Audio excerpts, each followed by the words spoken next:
I'm Tracy Baxter with today's Record Newswatch. He'd been wanted since October for violating parole after serving prison time for a murder.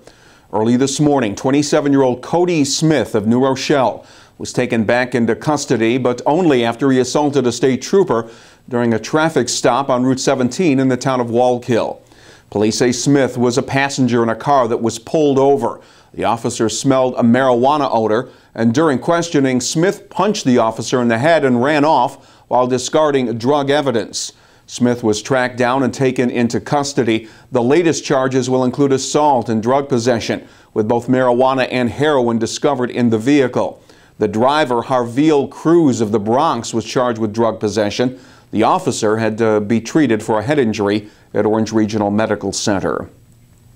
Emergency medical technicians in our area have something new to worry about: the current shortages of a number of vitally needed medications.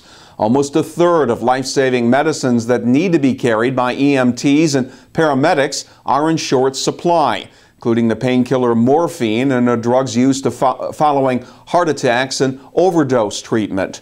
More than 100 drugs are running low, according to the Food and Drug Administration. Among those, about a third of the medications used for advanced life support. Reporter James Nanny will have the full story in tomorrow's Times-Herald Record and here at Record Online. Could be an important step towards bringing a long vacant downtown Newburgh property back to life.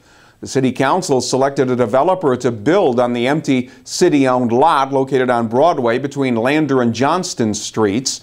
A for-profit section of the Recap organization wants to build a mix of residential and commercial development, including a supermarket for the lower Broadway neighborhood.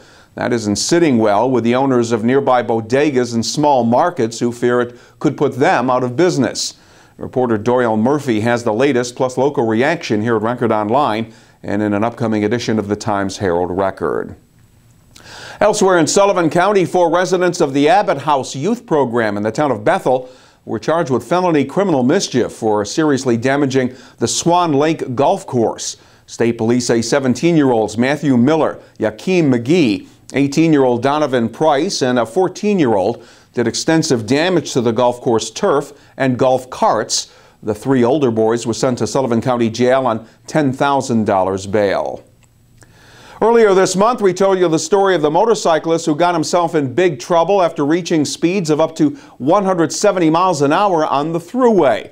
Well, apparently Anthony Anderson has him beat. The 28-year-old Poughkeepsie man was arrested last night on the Thruway in the town of Rosendale after he and his bike reportedly hit speeds of 193 miles per hour. Police say Anderson reached that speed despite riding in rain and on wet pavement as he was heading down the Thruway's southbound lanes. Anderson was issued 14 tickets, including, yes, one for speeding. He told police he was going to a Poughkeepsie area hospital to visit a patient. At first glance, you'd think you'd traveled back in time. The well-known pirate ship, the HMS Bounty, traveled up the Hudson to dock at Newberg Landing this morning. Actually, this is a replica of the vessel made famous by the story of mutiny on the Bounty back in the late 1700s. And this ship can boast a bunch of film credits. The ship was built in 1960 for the 1962 Marlon Brando movie. It was actually supposed to have been burned in that movie, and Brando said if you burn the ship, he wouldn't finish the movie, and that's why we have this wonderful ship today. This is actually quite a movie star. She's been in, well, obviously the most famous one was Pirates of the Caribbean 2 and 3, but she was also in what I think was the best movie, Charlton Heston's Treasure Island. And for the younger audience, she was the first 6 minutes to SpongeBob SquarePants. The attraction vessel has traveled worldwide, and besides its modern-day movie claim to fame, the fully rigged tall ship Bounty provides a living history lesson for those who come on board. Not only is this the pirate ship per se, but this is actually a pretty authentic replica of the way the ships were 200 years ago when they were actually the age of discovery. This is what the kind of ships that discovered America, Magellan used to discover the world with. It's just such a wonderful opportunity of history. The Bounty will be docked all weekend at Newberg Landing. The cost to tour her is $10 for adults and $5 for children. And it could be a future trend, the conversion of gasoline-powered fleet vehicles to propane. The Healy Brothers Auto Dealership and Combined Energy Services currently promoting the switch to propane for those businesses with fleet vehicles. Healy's looking to do the vehicle fuel conversions at its location in Goshen, and Combined Energy would then install propane pumps at fleet garages. The companies tout propane's cheaper cost, about $2.39 a gallon, as well as power, acceleration, and driving range that's similar to gasoline.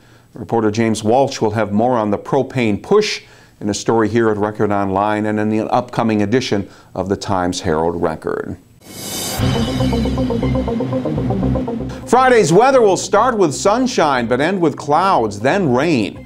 Temperatures will reach the upper 70s Friday, and it'll be sunny in the morning. The clouds move in later. Rain is expected to develop overnight and will spill over into Saturday morning, but the sky should hopefully clear by Saturday afternoon. The high Saturday will be around 70 degrees. You'll keep ahead of what's happening when you connect to Record Online and read all the stories important to you in tomorrow's edition of the Times-Herald Record. For Record Newswatch, I'm Tracy Baxter.